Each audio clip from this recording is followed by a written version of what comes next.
Unmute के इस नए वीडियो में आपका बहुत बहुत स्वागत है। सोचिए, सदियों से चली आ रही असमानता को आप कैसे ठीक करेंगे? और क्या हो अगर आपका समाधान ही पूरे देश को दो हिस्सों में बांट दे? आज हम आधुनिक भारत की एक ऐसी ही बहुत ही प्रभावशाली और विवादास्पद सामाजिक नीति की गहराई में उतरने वाले हैं। ये सब ना एक बहुत बड़े सवाल से शुरू हुआ था, तो चलिए इसे समझने की कोशिश करते हैं। तो मंडल आयोग आखिर ये था क्या?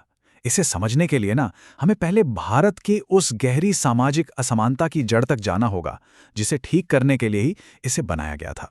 असल में ये बहस सिर्फ नौकरियों की नहीं थी। नहीं, ये तो निष्पक्षता मतलब फेयरनेस के दो बिल्कुल अलग अलग आइडियाज के बीच का टकराव था। एक तरफ थी फॉर्मल इक्वालिटी और दूसरी तरफ सब्सटेंटिव इक्वालिटी।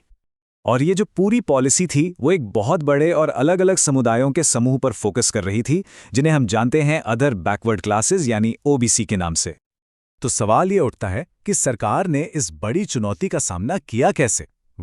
1979 में उन्होंने सामाजिक और शैक्षिक रूप से पिछड़े वर्गों के लिए एक कमीशन बनाया, एक आयोग, और हम सब इसे इसके सबसे मशहूर नाम से जानते हैं, मंडल आयोग।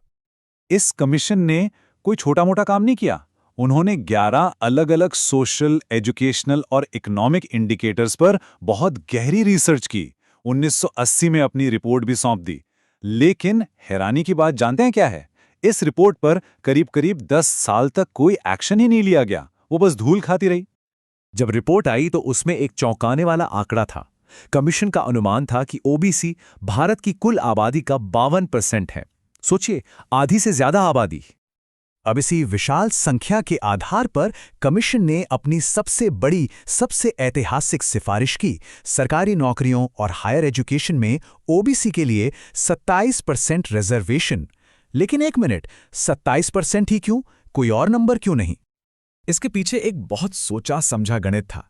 देखिए, कमीशन ने 27% का आंकड़ा इसीलिए चुना ताकि जो टोटल रिजर्वेशन है, मतलब एससी और एसटी के लिए पहले से मौजूद 22.5% को मिलाकर वो सुप्रीम कोर्ट द्वारा तय की गई 50% की सीमा के ठीक नीचे यानी 49.5 पर रहे।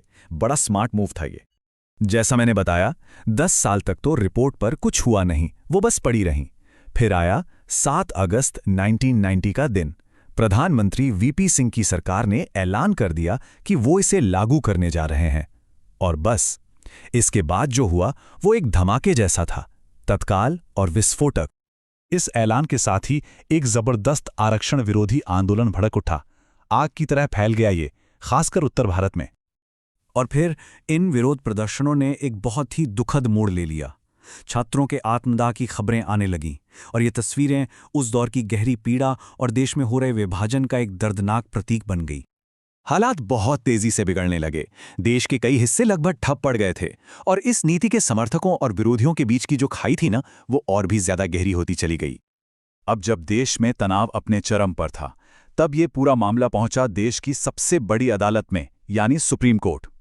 और ये केस भारतीय कानून के इतिहास में दर्ज हो गया, Indira Sahni and others versus union of India के नाम से। फिर साल 1992 में कोर्ट ने एक ऐतिहासिक फैसला सुनाया। एक तरह का समझौता था ये। कोर्ट ने ओबीसी के लिए 27% आरक्षण को तो सही ठहराया, लेकिन साथ में एक बहुत जरूरी शर्त भी जोड़ दी। और यहीं पे जन्म हुआ क्रीमी लेयर के कॉन्सेप्ट का। मतलब एक ऐसा फिल्टर जो ये पक्का करे कि रिजर्वेशन का फायदा पिछड़े वर्गों में भी सिर्फ सबसे जरूरतमंदों तक ही पहुंचे, उन तक नहीं जो पहले से ही सामाजिक और आर्थिक रूप से संपन्न हैं। तो आप देखिए, पॉलिसी को मंजूरी तो मिल गई, लेकिन एक बहुत ही अहम शर्त के साथ। अब मंडल रिपोर्ट का लागू होना और फिर कोर्ट से उस पर मोहर लगना, इन दो चीजों ने भारत की राजनीति को हमेशा हमेशा के लिए बदल कर रख दिया, पूरी तरह से। कमीशन की इस एक रिपोर्ट ने जाति की पहचान को पॉलिटिकल मोबिलाइजेशन यानी राजनीतिक गोलबंदी में सबसे आगे लाकर खड़ा कर दिया। तो इसके लंबे समय में क्या असर हुए हैं? जबरदस्त। इस एक फैसले ने देश की आबादी के एक बहुत बड़े हिस्से को एक नई राजनीतिक आवाज और ताकत दी। लेकिन सिक्के का दूसरा पहलू भी था। इसने जाति पर आधारित पॉलिटिकल कंपटीशन और बहस को भी कई गुना बढ़ा दिया। और ये आज भी हमें एक बहुत बड़े सवाल पर लाकर खड़ा कर देता है। क्या इतिहास में हुए अन्याय को ठीक करने की कोशिश हमेशा भविष्य के लिए नई और ज्यादा मुश्किल चुनौतियां पैदा करती है? अगर आपको ये विश्लेषण पसंद आया तो अनम्यूट का सब्सक्राइब करना मत भूलिएगा।